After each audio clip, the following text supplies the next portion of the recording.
Hi friends, welcome to this latest podcast of the Nationalist View. And today we have with us a very special guest, Colonel Miri Eisin.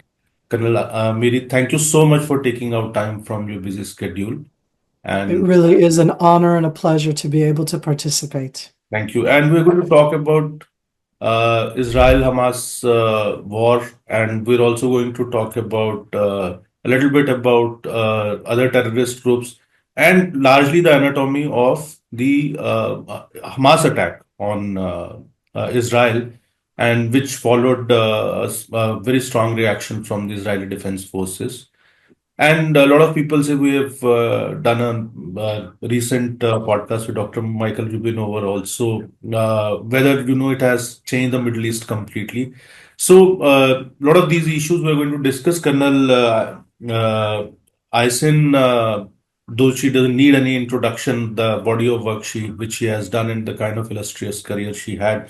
But for the sake of it, let me introduce Colonel Aisin with a brief bio. She's a fellow at the International Institute for Counter-Terrorism, and she has served in the intelligence community and retired from active duty at the rank of full colonel in 2004. Over her 20-year career in the military, she served as the deputy head of the Combat Intelligence Corps, the personal assistant to the Director of Military Intelligence, and as the intelligence officer in combat units and research departments. After retiring from the military, Colonel Aisin served as the Israeli Prime Minister's international media advisor from the Second Lebanon War until the end of 2007. She is considered to be one of the most authentic voices on the Israeli intelligence community, security, and geopolitics in the Middle East, narratives, and media as a dimension of security and warfare. So, Colonel Aisin, my first question is for our viewers, if you can explain that how the because you had made a very wonderful presentation in India recently during your visit at a conference, and I had happened to be there. So you talked about there also the anatomy of Hamas attack on Israel in October 2023. So if you could explain it a little bit for our viewers and how it is different from the earlier attacks. When we talk about the Hamas terror attack on October 7th, 2023, we're talking about something that Hamas prepared for a very long time. And I'm going to divide it into two different aspects. The attack itself on October 7th, meaning the infiltration into Israel, that's going to be a terror army. I'll talk about that in a moment. But the second aspect that Hamas prepared for such a long time is what I'm going to call tiers of defense, levels of defense that were not prepared as if they were prepared physically underground, above ground, years in advance to support the attack itself into Israeli territory. So let's divide that first into two. The terror attack into Israel was a unique one, and I think we'll expand about that a little bit later, about that modus operandi which they developed, which every element we've seen in terror attacks, but the combination of everything together is new. And we don't want any other terror organizations copying this modus operandi. But the aspect of what they prepared in their tiers of defense is really where Israel, for the last year and 4 months, is finding the biggest challenges. Because beyond that horrific terror attack of October 7th, what they built inside the Gaza Strip as their defense system is an enormous underground subterranean arena, which is only for the use of Hamas, the terror army. This is something which is incredibly difficult for militaries to do anything with, and that's where Israel has been trying to destroy for over a year and 4 months, and you do it systematically, slowly, but there's no easy way to do so. It's built underneath the entire Gaza Strip, hundreds of kilometers of underground subterranean tunnels that interconnect, that are protected. That's where they put the hostages that they took that I'll speak about in a moment. It's where they have their own defenses. They want to pull the IDF underground. What it gives the terror army is both protection underground, but it gives them mobility. Mobility is a very military term. Can I keep on going with the other tiers? We're okay? Yeah, please. Okay, the second level of defense that again Hamas built in advance, that underground subterranean arena they were building for 24 years. This is something that they've been doing for such a long time. Above ground, it's taking the urban area. Think of the urban sprawl, a city sprawl, anywhere in the world, in India or anywhere you're thinking of. And in the structures themselves, in the buildings where people live, that's where you are building all of the different positions, assuming that the Israeli Defense Forces are going to come in. You come into urban area, which is always a difficult military arena, and you build into the children's room on the second floor and the third apartment behind, underneath their bed. You're going to have an RPG position, an ATM position, different challenges that you have there, but you build also the different structures and positions for the missiles, the rockets, the different type of projectiles that they have in the mosque, in the courtyard of the school, inside the classroom, let alone inside and underneath hospitals. And these are things where we say the term terror army. No army does that. A terror army does that. So you have things that were prepared years in advance, underground and above ground. But those are only two layers of defense that Hamas prepared in advance. They also took the hostages. The hostages were one of the main focuses of the October 7th attack. When they came in over 60 different sites, where they did it simultaneously, where they overcame all of the different defenses that we had and didn't have, we failed, a colossal failure, but that's a different story, not a happy one. But when we look at when they came in, they were coming in to murder, to terror, to brutalize, barbaric attacks in every way. I don't like expanding on it. It hurts me to even talk about it. But the focus was in coming in. They're taking 250 different hostages from the age of 9 months, where they brutally murdered a 9-month baby that they took alive at 9 months and then murdered the baby in bare hands afterwards, from 9 months to the age of 84, from different communities. The hostage taking is both doing it to terrorize, to scare us, to tear us apart as Israelis. That is their defense system, is that they're tearing us apart, and also to be used in a horrific way as a bargaining chip. So you already have here 3 tiers of defense that Hamas built over years, and the hostage taking was part of that. 2 additional levels of defense that they built up front over a very long time period. One is the international organizations, the main employer inside the Gaza Strip after the Hamas-controlled government was the United Nations organization, agency called UNRWA. A lot of people have heard of it, the United Nations Relief and Welfare Agency for the Palestinian refugees, who literally for the last 75 years, from 1949-50, have been the ones who are supposed to give what it sounds like, welfare. But they are the second largest employer. They are by far the largest education system.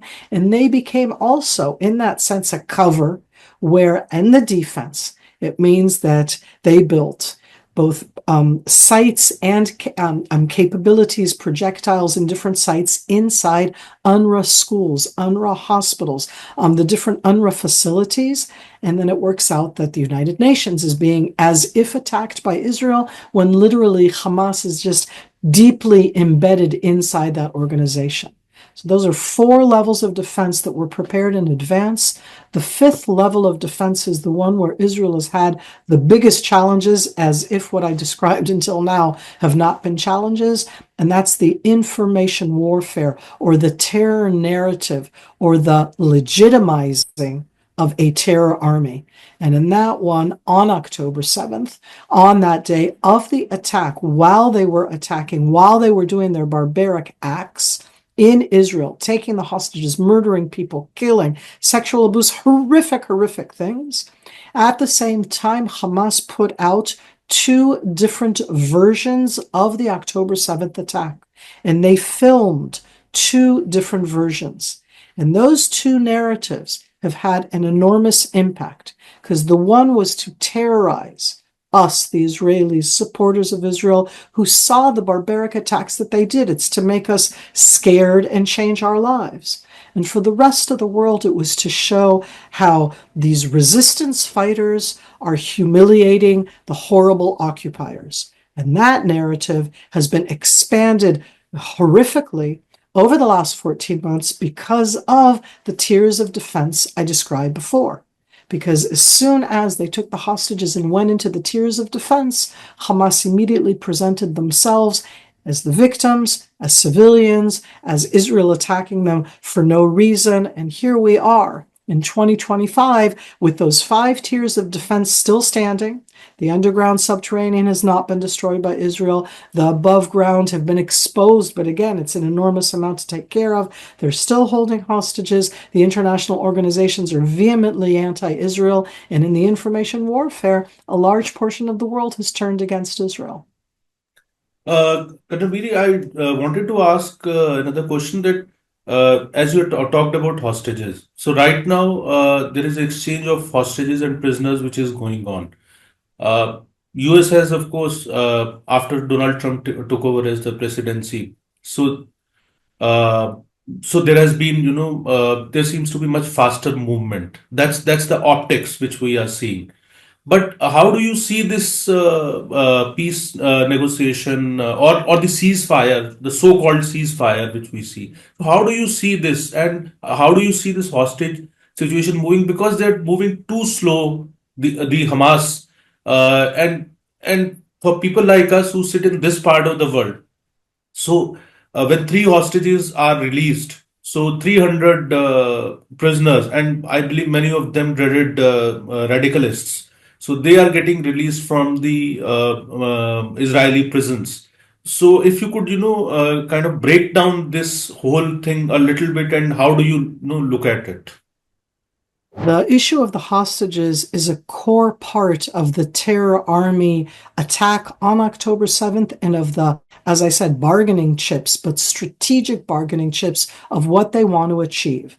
First of all, they want to legitimize themselves. One of the main things that they've tried to show over the last 16 months is that the hostages that they took from their homes in such a barbaric attack on October 7th are as if the same as prisoners and Israeli prisoners who are mainly men that have been participating actively in terror organizations, in terror activities, who were arrested while they were doing these activities, who were put on trial, who were found guilty, who were put into prison, and who are serving prison sentences for terrorism, as if they are the same as the hostages who were taken aged 9 months and murdered to age 84 and held in that subterranean arena. That's the first thing that they're trying to achieve. And for Hamas, that means that they don't mind how long it takes, because for them it's a bargaining chip. What they want to achieve is to get as many prisoners both out of jail, that is part of the bargaining chip, but they want it to be in the focus of the world. They want to show it because they want the world to not do the distinction between these hostages that were taken and between the prisoners that are inside Israeli jails. The aspect of the negotiation, because of that, is very, very difficult. There is no easy way. If we don't let out the prisoners from jail, then we won't get back our Israeli and non-Israeli citizens, people, mothers, grandparents, children.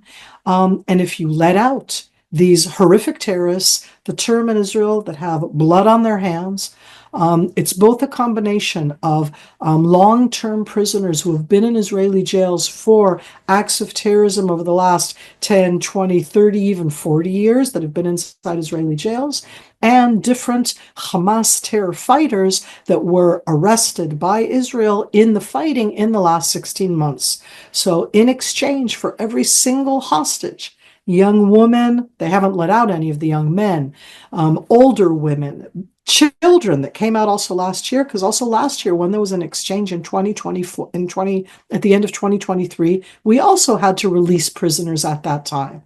And that is their bargaining chip. That is the horrific world of terrorism. You know that in India. That's not something unique here. That is part of what terrorism does. They take the hostages and then they want to be paid in prisoners who have been put on trial and found guilty in jail. In the stages of negotiations, Israel tried to get to the hostages in additional way. We managed to release, to free some of the hostages, not a large number, through military actions, where we went into where they were held and managed to free them. 4 young people in one area, 3 older people in a different area. We did military actions to bring back the dead bodies of some of the hostages. But at the end, what Hamas planned on October 7th was both to take them and to hold them in such a way where if we do our actions, they murdered 6 young people rather than have us get to them. We inadvertently, so erroneously, killed 3 hostages, not understanding who they were. They've done all of these actions. That's part of the terrorizing. So when we get to the stage of negotiation, this isn't a happy stage. It's not a peace stage. There's no easy way. It isn't just an exchange. It's that you have to give up the prisoners, and Israelis are willing to give up these terror prisoners for the hostages. But it's understanding that you're letting go somebody who has killed somebody in Israel before, or killed many people in Israel before. These prisoners who are let out, some of them are from Judea and Samaria, the West Bank. Some of them are from like East Jerusalem. Some are from Gaza. And part of the negotiation, and the devil is in the details, is where will these freed terror prisoners go to? And so that's why it takes so long. That's why it's so hard. That's why when President Trump came in, I would say that it was a lot because of just the change and the change of rhetoric, and that it wasn't the continuation. It wouldn't have been in any case, because it would have been a new president no matter what if it had been Kamala Harris, and as it is, it's President Trump. But that gave a vastly different momentum. And it opened up the door for Israel to agree to what for many people around the world is an impossible situation. We are letting out horrific terror prisoners, but we're doing it in exchange for our citizens. And what Hamas want to do is to prolong this, because every time they hold it, they're in the eye of the world more. As I said, their defense system is mainly built on the narrative that they are the victims. And if they're the victims, who's the bad guy? Israel. So that the whole structure, even of the hostages, is about legitimizing for Hamas their own people, and about the Hamas and Palestinians being the victims. And I give all of this background because we're in a stage where we've managed to get out so many of the hostages. We've paid a high price. We've brought in over 175 of the 250 that were taken. But there are still 59 hostages in the Gaza Strip. Of the 59, only 24 are alive. And I don't even know if for sure all of those 24 are alive. But Hamas have held dead hostages for years, not just from this war. They've held also other live ones. And I give all of that because that's where we are. It's like you have to negotiate it. You have to agree. It's never going to be easy. The devil in the detail is also, how do you actually do the exchange? And in the 5 exchanges that happened in January and February, mainly in February of 2025, Hamas used it as a stage that I call the terror theater, where they're trying to show also all sorts of different aspects that continue with that same horrific terror narrative that I described before. So I'm very, very challenged by the stage we're in. We've agreed to get to a certain stage. They still hold 59 Israelis, 24 of them hopefully still alive. And it's already been a year and 4 months. The ones that have come back have been in horrific shape. And we don't want to think, and Hamas in the last week have threatened that they will murder the terrorists. In the last week, Hamas have threatened that they will murder the hostages. They hold them as a bargaining chip, and they announce that they'll murder them if we don't give up what they want. We're talking about a horrific situation. There's no easy way out. There's enormous public pressure inside Israel, and I understand it because it could be your kid, my mother. I mean, in that example, in that sense, people aren't aware that there are 3 women bodies of hostages that were taken and killed. There's a woman there in her 70s, and you say she's not alive. But if we don't get back those bodies, then again, Hamas used these as bargaining chips later on. So right now, what we're trying to get to is a deal that will bring back all 59, both the 24 who were alive and the rest of the bodies. Hamas is demanding a price, which for Israel is very hard to think about at all. It's not just the release of horrific Palestinian terror prisoners from jails. It's also a realignment that Israel would leave all of the Gaza Strip that we have been in different areas of since the beginning of this war, trying to get to our hostages, trying to destroy Hamas, and to do so when Hamas still has viable capabilities. We've degraded them horrifically, and that's excellent, but we have not destroyed their military capabilities. Certainly, we never tried to destroy the ideology. That's a really big challenge. So thank you, Colonel Miri. I think we'll put an end to our podcast here because I wanted to, discuss a couple of other things also, but I think we'll do a separate podcast, especially on the other threat perceptions for Israel and Israel's immediate security concerns, and especially Houthis and Hezbollah. So, but that's an issue basically which needs a detailed discussion, and that also gives me an opportunity, to bring you back for another podcast on our platform. So I thank would you. be honored. Yeah, so thank you so much, Colonel Miri, and I hope the hostages are released. And we in India, of course, we have always stood by Israel. There has been a deep connection, and there's a lot of pain and sadness in India, especially what has happened with Israel. So, because we have, as you rightly mentioned, that we also not only we also suffer the same brunt of radical Islamic terrorism, but also India and Israeli connections go back a much longer way than probably any other community.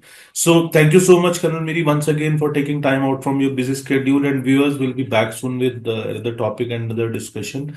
And thank you so much. Thank you so much.